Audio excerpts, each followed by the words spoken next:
ಯತ್ನಾಳ್ಗೆ ಹೈಕಮಾಂಡ್ನ ಶಿಸ್ತು ಸಮಿತಿಯಿಂದ show cause notice ಜಾರಿಯಾಗಿದೆ. ಆದರೆ ಹೈಕಮಾಂಡ್ ನೋಟಿಸ್ಗೂ ಕೂಡ ಯತ್ನಾಳ್ ಕ್ಯಾರೆ ಅಂತ ಇಲ್ಲ. ಯಥಾ ಪ್ರಕಾರವಾಗಿ ತಮ್ಮ ವಾಗ್ದಾಳಿಯನ್ನು ಮುಂದುವರೆಸಿದ್ದಾರೆ ಶಾಸಕ ಯತ್ನಾಳ್. ನನಗೆ ಕೊಟ್ಟ ಶೋಕಾಸ್ ನೋಟಿಸ್ ನಕಲಿ ಅನ್ನಿಸ್ತಾ ಇದೆ ಅಂತ ಹೇಳಿದ್ರು. ಉಡಾ ಪಾದಯಾತ್ರೆ ಬಿಟ್ಟು ವಿಜೇಂದ್ರ ಏನೂ ಮಾಡಿಲ್ಲ ಅಂತ ವಿಜೇಂದ್ರ ವಿರುದ್ಧದ ತಮ್ಮ ಹೇಳಿಕೆಗಳನ್ನ ಮತ್ತೆ ಮುಂದುವರೆಸಿದ್ದಾರೆ. ನನಗೆ ಮೇಲ್ನಲ್ಲೂ ನೋಟಿಸ್ ಬಂದಿಲ್ಲ, ಪೋಸ್ಟ್ ಅಲ್ಲೂ ಬಂದಿಲ್ಲ. ನೋಟಿಸ್ ಬಳಿಕವೂ ವಿಜೇಂದ್ರ ವಿರುದ್ಧ ಯತ್ನಾಳ್ ಅವರ ವಾಗ್ದಾಳಿ ಮುಂದುವರಿತಾ ಇದೆ.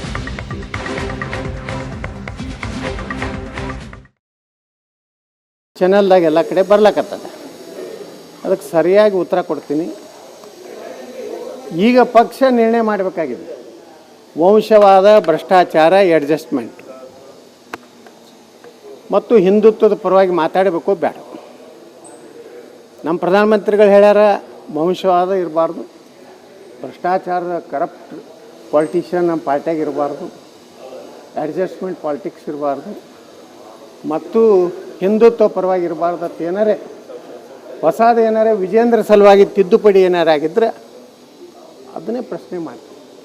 ಒಂದು ವೇಳೆ ವಂಶವಾದ, ಭ್ರಷ್ಟಾಚಾರ, ಹೊಂದಾಣಿಕೆ ರಾಜಕಾರಣ ಮತ್ತು ಹಿಂದುತ್ವ ಇದೊಂದಿತ್ತು ಅಫೆನ್ಸ್ ಅಂತ ಅನಿಸಿದ್ರೆ, ಅಪರಾಧ ಅನಿಸಿದ್ರೆ, ಇದೊಂದು ಕ್ರಿಮಿನಲ್ ಆಟಿಟ್ಯೂಡ್ ಅನಿಸಿದ್ರೆ ನಾನು ಅದನ್ನು ಒಪ್ಪೋಲೆ.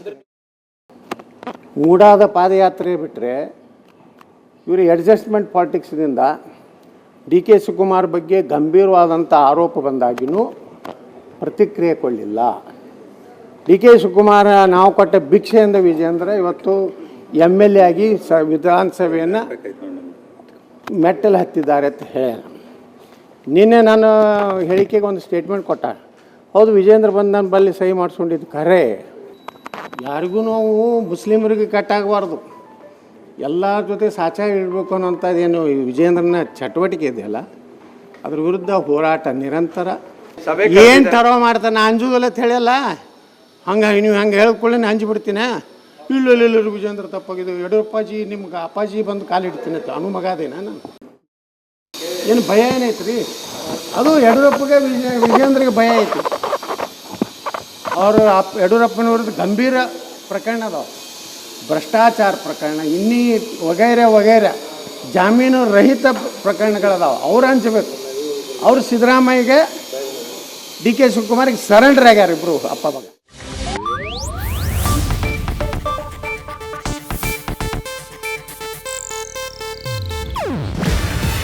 ಇದು ಏಷ್ಯಾನೆಟ್ ನ್ಯೂಸ್ ನೆಟ್ವರ್ಕ್ ಪ್ರಸ್ತುತಿ. ನೀವು ನೋಡ್ತಿದ್ದೀರಾ ಏಷ್ಯಾನೆಟ್ ಸುವರ್ಣ ನ್ಯೂಸ್.